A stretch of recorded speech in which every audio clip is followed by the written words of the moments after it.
मौजूद भाई और बहनों, अस्सलाम वालेकुम। ये मीटिंग मुहर्रम और यौम आशूरा के इंतजाम के लिए बुलाया गया है। सभी जानते हैं कि मुहर्रम इस्लामी कैलेंडर का पहले महीना है।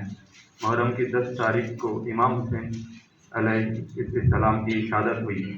ये ऐसा वाक़या है कि जो क़यामत तक हक़ और बातिल की पहचान बन गया।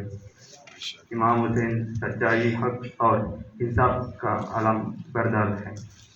करबला के शहीदों का गम और उनसे मोहब्बत हमारी अमानत है। हैदराबाद में मुहर्रम को हिंदू, मुस्लिम, सिख, ईसाई कई सदियों से मिलजुल कर मनाते हैं और करबला वालों को खराज अकीदत पेश करते हैं। कमिश्नर साहब ने बताया था, तो आज इस मीटिंग के ज़रिए आप तमाम के नॉलेज में ये बात लाना चाहूँगा कि जो एप्लीकेशन HES निज़ाम की जानिब से जो इस यौम आशूरा के LILB के प्रोग्राम के एप्लीकेशन डाली जाती है, उस एप्लीकेशन को रिप्रेजेंट करते हुए मेरे पार्टी के सदर नकीब मिल्लत अलहाज बैरिस्टर असदुद्दीन ओवैसी साहब के रिप्रेजेंटेशन पर और हबीब मिल्लत अली जनाब अकबरुद्दीन ओवैसी साहब की ज़ाती दिलचस्पी की वजह से आज ये जियो नंबर 98 आज इशू हो चुका है, जिसको आज हमारी पार्टी के सदर दफ्तर दारुस्सलाम ने हबीब मिल्लत अली जनाब अकबरुद्दीन ओवैसी साहब जनाब एजाज साहब को ये जियो हैंड ओवर भी किया है।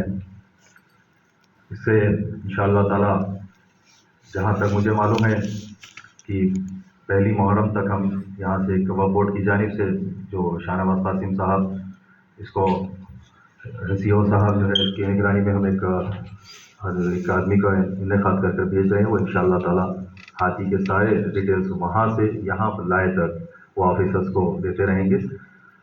इसी के साथ ही साथ मैं इस मीटिंग के मौका उठाते हुए मैं GHMC कमिश्नर साहब का भी शुक्रिया अदा करूँगा, ख़ास तौर से जनाब अशोक सम्राट साहब का भी शुक्रिया अदा करूँगा कि मजलिस इत्तेहादुल मुस्लिमीन के तमाम MLAs कॉरपोरेटर्स की नुमाइंदगियों पर इन्होंने साउथ जोन में तकरीबन 5.5 करोड़ रुपए के मुहर्रम के इंतजाम के लिए बजट सैंक्शन किया, टेंडर लगवा किया।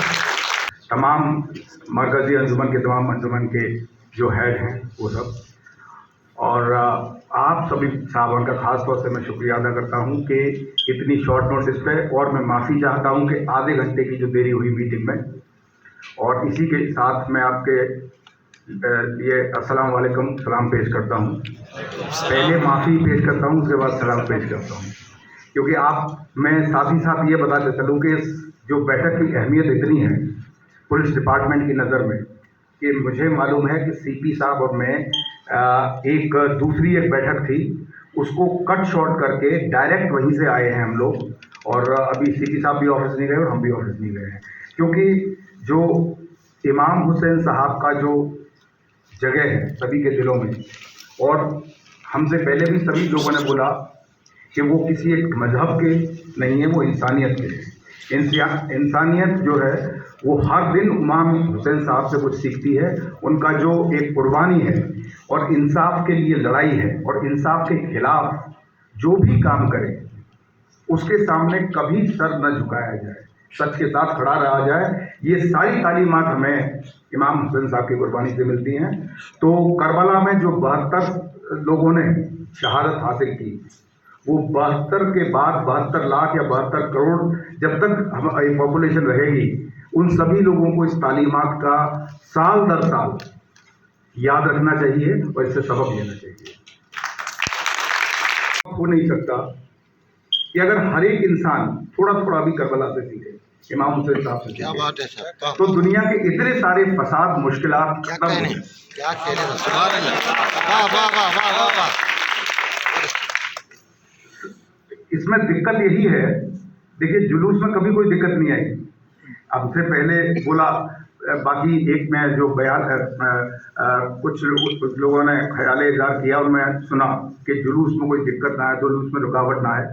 जुलूस में रुकावट जब पूरी दुनिया के कई मुल्कों में नहीं आ गई थी, तब हैदराबाद में जुलूस में रुकावट नहीं आई। तो जब तमाम मुल्कों में जब रुकावट आ गई, हैदराबाद का जुलूस उसी शान से, उसी एहतराम से निकाला गया, तो जाहिर सी बात है कि जुलूस में रुकावट आने का सवाल ही नहीं पैदा होता है। साथ ही साथ ये इस बात की भी ख्याल रखें कि दिलों में रुकावट भी नहीं है। क्या बात है। एक छोटा सा शेर आपके सामने पेश करता हूँ। न जाने वो क्यों मुझसे खफा रहता है, एमएलए साहब, न जाने क्यों वो मुझसे खफा रहता है, मैं भी इंसान हूँ, मुझ में भी खुदा रहता है। क्या बात है।